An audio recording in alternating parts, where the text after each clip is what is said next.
Guys welcome to my YouTube channel. मैं नीतीश अपना YouTube channel में आपका स्वागत करता हूं। तो चलिए स्टार्ट करते हैं दोस्तों।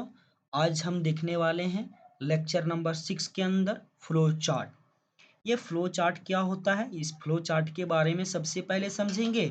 ये उसके बाद कैसे फ्लो चार्ट का यूज करके C++ का प्रोग्राम बनाया जाता है, इसको हम लोग आज के लेक्चर में समझने वाले हैं। तो चलिए स्टार्ट करते हैं दोस्तों। सबसे पहले इसका डेफिनेशन देखेंगे, उसके बाद इसके अंदर कैसे प्रोग्राम को बनाया जाता है उसको हम लोग देखते चले जाएंगे। तो चलिए स्टार्ट करते हैं दोस्तों। बोलता है the graphical representation of algorithm is known as flow chart. बोलता है कि एल्गोरिदम जो आपका होगा उसको रिप्रेजेंट किया जाएगा यानी दर्शाया जाएगा किसमें, ग्राफिकल फॉर्मेट में, यानी कि चित्रमय के रूप में, यानी कि चित्र के रूप में, डायग्राम के रूप में दर्शाया जाएगा। उसी को क्या बोला जाता है, फ्लो चार्ट बोला जाता है। क्लियर है दोस्तों।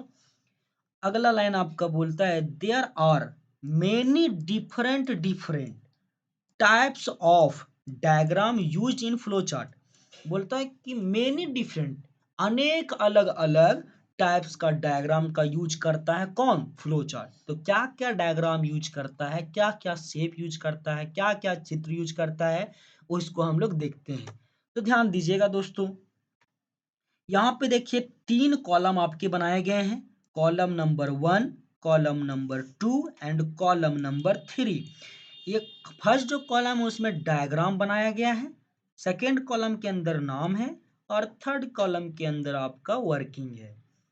तो ध्यान दीजिएगा, ये जो आपका डायग्राम है, ये जो आपका चित्र है, इसका नाम है ओवेल। और ये प्रोग्राम के अंदर बताता है, दर्शाया जाता है स्टार्ट करने के लिए एंड स्टॉप करने के लिए। क्लियर है दोस्तों।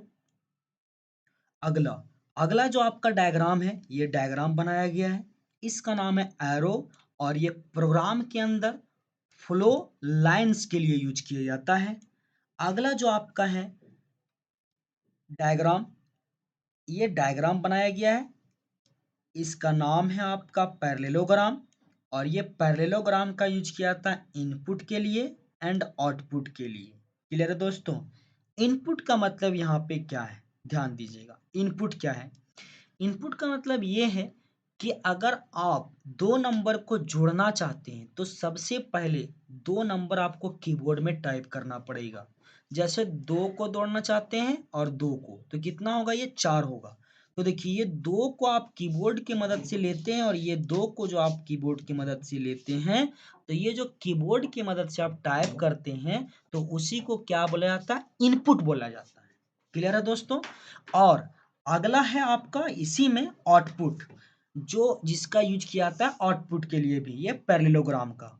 और ये पैरेललोग्राम आउटपुट क्या होगा, आउटपुट का मतलब जैसे देखिए, ये इनपुट तो अभी जस्ट हम लोग समझे कि 2 + 2 हम लिए कीबोर्ड की मदद से। क्लियर है। तो देखिए इसको जब हम लोग क्या करेंगे, जोड़ेंगे, 2 + 2 जोड़ दिए तो कितना हो गया आपका, 4 हो गया। क्लियर।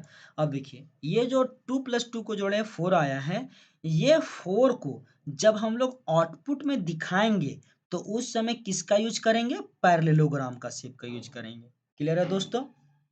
अगला ये जो आपका डायग्राम बनाया गया है, इसका नाम है रेक्टेंगल। और रेक्टेंगल क्या दर्शाता है, आपका प्रोसेस एंड आपका अप्लाई फार्मूला के लिए इसका वर्क किया था, इसका वर्किंग होता है प्रोग्राम के अंदर।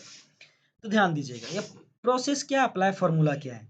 ये जो हम लोग बीच में ये जो ऑपरेटर का यूज किए, प्लस ऑपरेटर का, ये प्लस ऑपरेटर क्या है, आपका अप्लाई किया हुआ है फार्मूला। फार्मूला क्या है, प्लस का, माइनस का होगा, आपका और भी ढेर सारा हो सकता है। क्लियर है ना। तो जिसके लिए हम यूज करेंगे वो आपका क्या हो गया, फार्मूला हो गया। क्लियर है। और इसको फार्मूला को हम दर्शाएंगे किसमें, रेक्टेंगल शेप में। अगला है आपका ये शेप जिसका नाम है डायमंड। और डायमंड दिखाता है डिसीजन। डिसीजन क्या है, डिसीजन आपका अगर ट्रू होने वाला है या फॉल्स होने वाला है तो उसके लिए कोई डिजिट अगर आपके बड़े हैं, जैसे 0 से बड़ा है आपका 2, तो ये आपका क्या है, कंडीशन ट्रू है, तो ये आपका ट्रू दिखाएगा। क्लियर। और अगर जीरो बड़ा है आपका किससे, 2 से, तो ये कंडीशन क्या फॉल्स है ना, तो ये कंडीशन फॉल्स रहेगा, तो उस समय इसका यूज किया जाएगा डायमंड का। और ये जो डायमंड है वो दिखाएगा डिसीजन ट्रू और फॉल्स में। जीरो बड़ा है 2 से तो ये फॉल्स है, तो इसके लिए दिखाएगा।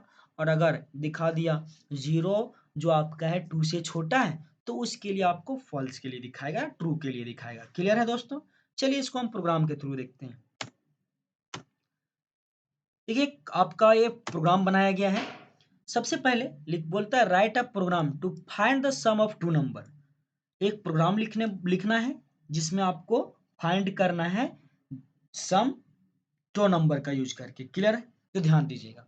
सबसे पहले मैंने अभी डायग्राम में आपको बताया कि अगर आप स्टार्ट करना चाहते हैं ना स्टॉप करना चाहते हैं, तो आपको यूज करना है ओवेल का। क्लियर है? देखिए ओवेल में बनाया गया, आपको स्टार्ट प्रोग्राम को कर दिए। क्लियर है?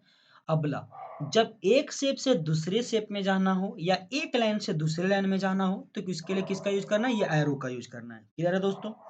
अगला, अगला हम देखिए ध्यान दीजिएगा, हम एक शेप से दूसरे शेप में पहुंच चुके हैं। अब दूसरा शेप में क्या करेंगे, हम लोग एक्सेप्ट करेंगे। क्या चीज एक्सेप्ट करेंगे, दो नंबर को जोड़ने के लिए दो वैल्यू को एक्सेप्ट करेंगे। तो देखिए हम वैल्यू नहीं ले रहे हैं, यहाँ पे वेरिएबल ले रहे हैं, और ये वेरिएबल है ए। क्लियर है दोस्तों? ये वेरिएबल ये है और ये वेरिएबल बी है। ठीक, अब देखिए ये जो एक्सेप्ट वैल्यू की है ए एंड बी की है, ए में हम स्टोर कर देते हैं 4 और बी में स्टोर कर देते हैं 6। क्लियर? ये स्टोर कर दिए, एक्सेप्ट कर दिए।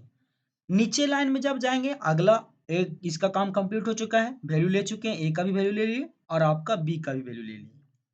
अब देखिए एक यहाँ कंप्लीट हो चुका है ये वाला शेप का। अब आगे जाने के लिए किसका यूज करेंगे, एरो का।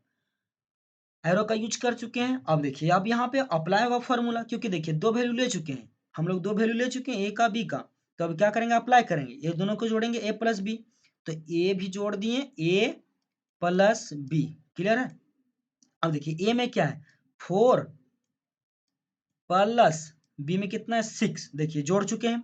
तो देखिए अप्लाई करेंगे फॉर्मूला, वही लिखा गया आपका अगला स्टेप में, अप्लाइंग फॉर्मूला सम का। तो देखिए यहाँ पे लिखा हुआ sum equal to A plus B. ये सम क्या है, देखिए ए में ऑलरेडी पहले से आपका असाइन किया हुआ कितना 4, बी में कितना असाइन किया हुआ है 6। तो बताइए ए में आपका जब आपका 4 है, बी में आपका 6 है, तो बताइए एक और ऑपरेटर लेंगे जो ये दोनों को जोड़ के रखेगा। तो रखेगा कौन, ये सम रखेगा। क्लियर है? तो वही लिखा गया sum is equal to A plus B. Clear है दोस्तों? तो देखिए यहाँ पे क्या हो जाएगा आपका, 6 और 4 10 हो जाएगा। क्लियर है? ये आपका 10 आ गया। तो ये किस में स्टोर हो जाएगा, सम में स्टोर हो जाएगा, सम में। ठीक है, सम में आपका कितना स्टोर हो जाएगा, 10 स्टोर हो जाएगा।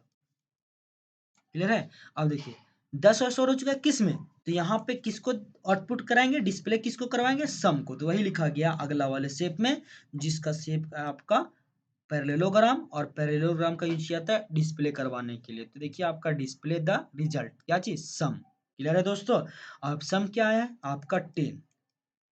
क्लियर है दोस्तों? लास्ट आपका प्रोग्राम क्या हो जाएगा, स्टॉप हो जाएगा। क्लियर है दोस्तों? चलिए एक और प्रोग्राम देखते हैं। ध्यान दीजिएगा, write a program find the product of two number. एक प्रोग्राम लिखना है जिसमें आपको प्रोडक्ट फाइंड करना है। ध्यान दीजिएगा, सेम वही प्रोसेस रहेगा। स्टार्ट करेंगे ओवेल से, ओवेल वाले शेप से स्टार्ट करेंगे, स्टार्ट लिख दिए यहाँ पे। अगला शेप में जाना है, एरो का यूज करेंगे, accept two number, two number को एक्सेप्ट करेंगे, ए एंड बी। यहाँ पे वेरिएबल है ये, और ये आपका वेरिएबल आप इसमें किसी भी वैल्यू को ले सकते हैं। ए इज इक्वल टू हम ले लिए 6 और बी इज इक्वल टू हम ले लिए आपका 3। तो देखिए ये वाला जो आपका ए है इसमें आपका स्टोर हो गया 6, और ये वाला जो बी है इसमें स्टोर हो गया 3। क्लियर? अब देखिए प्रोडक्ट करना है, अप्लाई करना है फॉर्मूला, तो अप्लाइंग फॉर्मूला करेंगे, product equal to A into कितना, बी। तो ए इंटू बी कितना होगा बताइए, प्रोडक्ट इक्वल टू आपका ए इंटू बी कितना हो जाएगा, 6 इंटू 3 18 आ जाएगा, है ना? अब देखिए 18 आ चुका है, 18 स्टोर हो जाएगा किसमें, ये प्रोडक्ट में। तो क्या करेंगे, डिस्प्ले द रिजल्ट, प्रोडक्ट को डिस्प्ले करवा देंगे। आपका आंसर कितना आ जाएगा, 18 आ जाएगा। क्लियर है दोस्तों? लास्ट आपका अगला वाले शेप में जाने के लिए एरो का यूज करेंगे और प्रोग्राम को स्टॉप स्टॉप कर देंगे। क्लियर है दोस्तों? तो चलिए फिर मिलते हैं आपसे नेक्स्ट वीडियो।